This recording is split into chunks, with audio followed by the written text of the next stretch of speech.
আসসালামু আলাইকুম প্রিয় দর্শক, বাচ্চাদের খাবার রেসিপির আজকের থাকছে বাচ্চাদের জন্য একটি পুডিং রেসিপি। যদিও এটা ইউটিউবে লাশ অমলেট নামে পরিচিত, তবে আমি এটাকে বলবো ক্যারামেল ছাড়া পুডিং। দুধ আর ডিমের এই পুডিংটি খেতে যেমন অনেক মজাদার, তেমনি দেখতেও কিন্তু অসাধারণ, সেই সাথে পুষ্টিগুণেও ভরপুর। কারণ পুডিং সাধারণত লো হিটে এবং ভাপে তৈরি করা হয়, যার ফলে ডিম আর দুধের পুষ্টিগুণ থাকে অক্ষত। তাই যে সকল বাচ্চারা সরাসরি ডিম দুধ খেতে চায় না, তাদেরকে কিন্তু এইভাবে পুডিং তৈরি করে খাওয়াতে পারেন। এজন্য প্রথমে এখানে নিয়ে নিলাম 3টি মুরগির ডিম।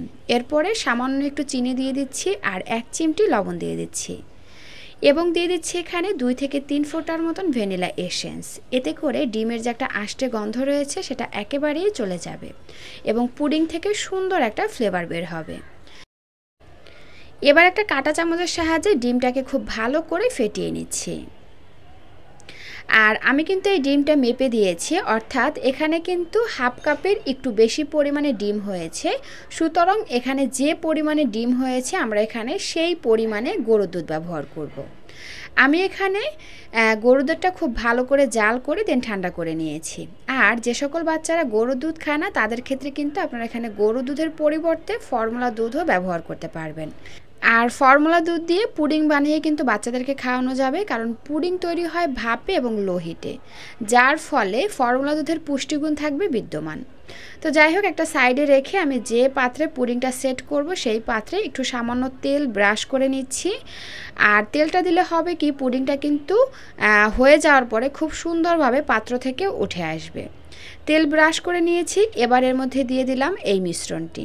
এবার এটাকে নিয়ে চলে যাচ্ছি চুলায়।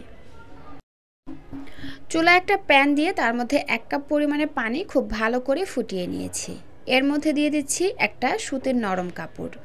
এতে করে বাটিটা নড়াচড়া করবে না, সুন্দরভাবেই পুডিংটা সেট হয়ে যাবে।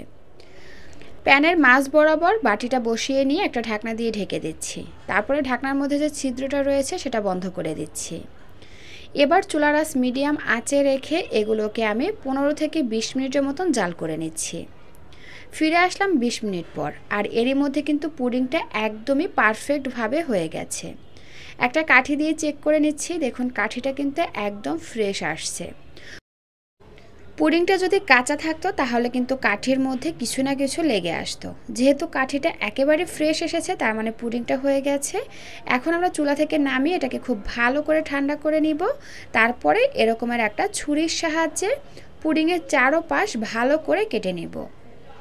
কেটে নেওয়া হয়ে গেলে এখন পুডিংটাকে আলাদা করে নিব, অর্থাৎ বাটি থেকে অন্য আরেকটা বাটিতে ট্রান্সফার করে নিব। দর্শক, দেখতেই পাচ্ছেন কিভাবে পুডিংটাকে আমি অন্য আরেকটা পাত্রে ট্রান্সফার করে নিলাম। আর এখন কিন্তু পুডিংটা বাচ্চাকে খাওয়ানোর জন্য একদমই রেডি। দর্শক, পুডিং বাচ্চাদেরকে অবশ্যই খাওয়াবেন, কারণ এর মধ্যে থাকা ডিম আর দুধ বাচ্চাদের শারীরিক ও মানসিক 2 ধরনের বিকাশ বৃদ্ধিতে সাহায্য করবে, পাশাপাশি বাচ্চাদের দ্রুত ওজন বাড়াতেও সহায়তা করবে। এছাড়া বিভিন্ন রকমের পুষ্টির চাহিদা তো পূরণ করবেই।